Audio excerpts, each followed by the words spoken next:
Hi, I'm Tara Bellio, and I'm part of the marketing team at BDO First Call Debt Solutions, and welcome to the third and final installment of our Debt Confessions podcast series. In our recent poll, we asked all Canadians for some honest feedback. We asked them how they felt about their partner's financial habits, but we also asked them how they view their own financial habits and what their challenges and stress points were. If you haven't already, we encourage you to check out parts 1 and 2, where our LITs offer advice and tips on how to navigate these sometimes rough waters of relationships and money. In this podcast, though, we're going to flip the conversation to self-confessions. We were pretty confident that Canadians have a lot on their mind when it comes to their personal finances, and we were right. In our poll, we asked Canadians to take a hard look in the mirror, and this is a sample of what we found out. So, 2 in 3 Canadians admit to being in debt. Men are more likely than women to be comfortable with their debt, and women are more likely than men to be worried about keeping up with bills or debt payments. The majority of Canadians who owe money say it's having a negative impact on their life, including emotional and physical health.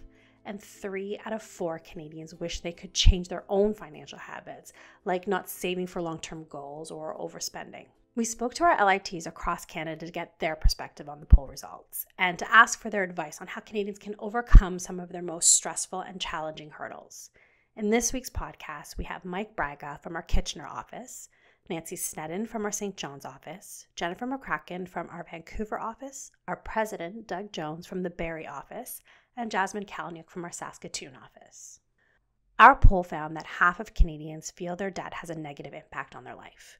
For people who feel they have a lot of debt, that number goes up significantly to almost 9 in 10 Canadians. So Mike, for people who wonder if they need help with their debt, what are some signs of financial trouble they should be looking for? Many people we see say they wish they'd come to us sooner. They didn't because they weren't aware of the full extent of their financial situation. It often takes a significant event for them to become aware that they need help. One individual we met with got to the point of not buying groceries so that she was able to make minimum credit card payments, while another individual only realized he was in trouble when he received the notice that his wages were being garnished.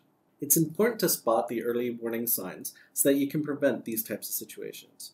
These warning signs include making only the minimum payment required on your credit card balances, using one credit card or line of credit to pay off another, frequent late bill payments, skipping payments on some bills in order to pay others, exceeding borrowing limits on your credit cards, overdraft, or line of credit, or using payday loan companies. Financial difficulty also impacts individuals' health. It is not uncommon to feel anxious, stressed, depressed, or be unable to sleep because of debt issues.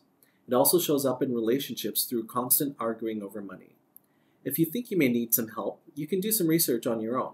There's some helpful information about debt management on the Financial Consumer Agency of Canada's website, or you can go to our website at debtsolutions.bdo.ca.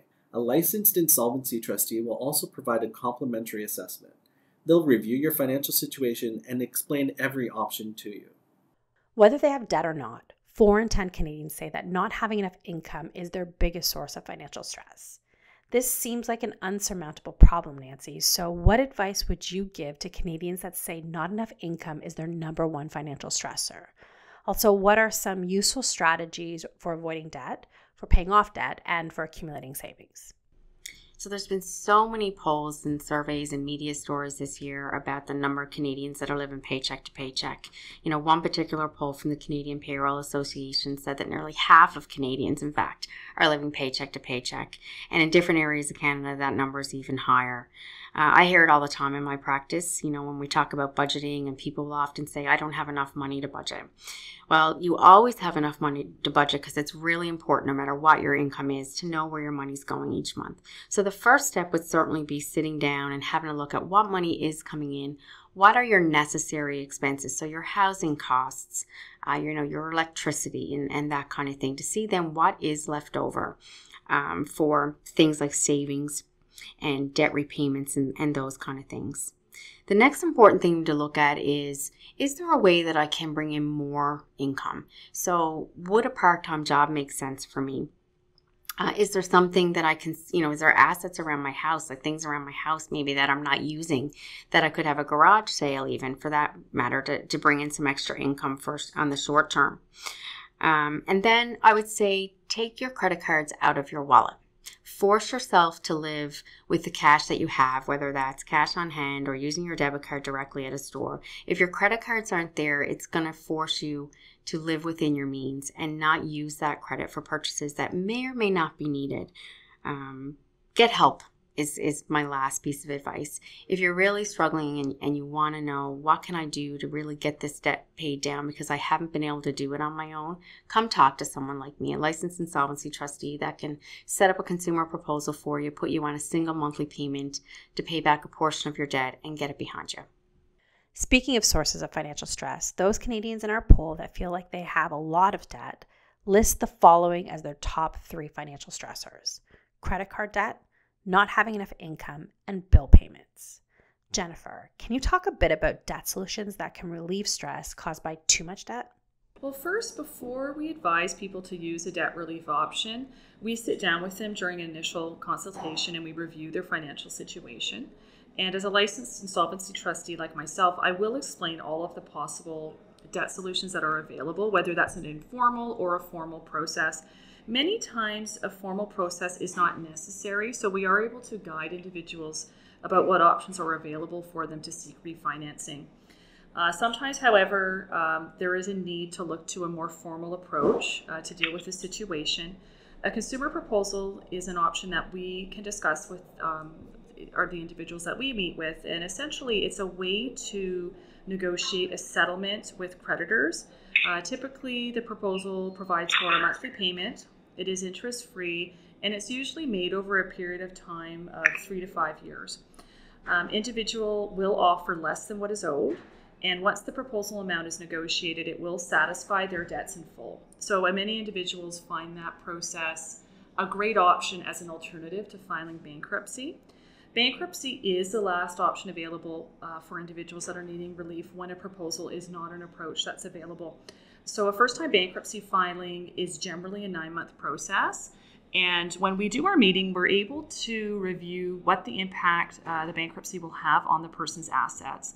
In BC, in many instances, most assets are protected from seizure, and this comes to a surprise to many of our clients. Once the individual fulfills the duties of the process, they're discharged from all of their debts, and they emerge from the process debt-free.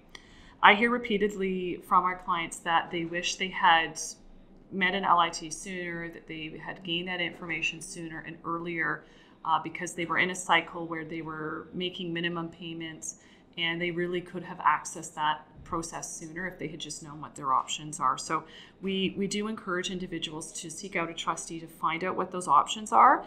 And if you do embark on a process, you will feel the tremendous relief that will result from the fact that you're on track and you're in a process where you can be debt-free, and there is a sense of freedom with that. In our poll, Canadians admit they have financial habits they wish they could change. Topping the list is Canadians believe they don't save enough for long-term goals like contributing to an emergency fund or retirement savings. Why do people need a rainy day fund, Doug, and what's the best way to accumulate emergency savings? A rainy day fund, or an emergency fund, is established to cover unexpected expenses which can happen to anyone at any point in time. This can be for any unforeseen event, such as an auto repair, illness, job loss, or accident. With a rainy day fund, you're able to cover these unforeseen expenses without the need to liquidate investments or go into high interest rate debts such as credit cards or payday loans. Most experts suggest that you should have an emergency fund with enough money to cover 3 to 6 months of expenses. Having a fund set up to cover 3 to 6 months of expenses is a significant undertaking and may cause people to avoid starting the fund as they see the overall goal as unachievable. However, we would encourage people to set a goal and start the fund, realizing that it may take them more than a few years to achieve their target. Small contributions to the fund over the years will add up, and eventually the goal will be achieved. We offer advice and assistance every day to Canadians who want to change their financial habits, whether it's spending behavior, reliance on credit cards, lack of savings, the list goes on. In our poll, 1 in 4 Canadians say that they wouldn't change any financial habits. What advice would you offer Canadians, Jasmine, who are comfortable with their current financial habits? Being financially comfortable and confident is a good thing, but it's still necessary to be diligent. The current economic climate continues to shift.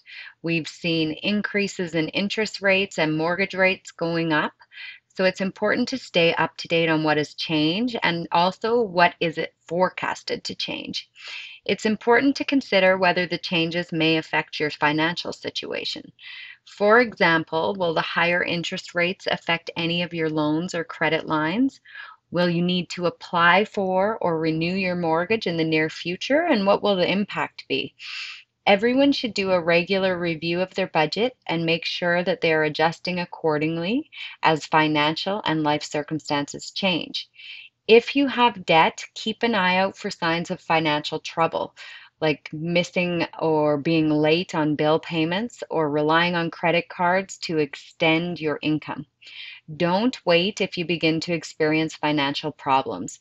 More often than not, the sooner you get help, the more debt solutions there will be available to you. Thanks to our LITs for their expert advice, and thank you for listening to this episode of our BDO Debt Solutions podcast. We encourage you to share this podcast with friends and family and check out our YouTube channel, BDO Debt Solutions Canada, for more podcasts and videos. Until next time, I'm Tara Bello, reminding you that it is possible to leave debt behind.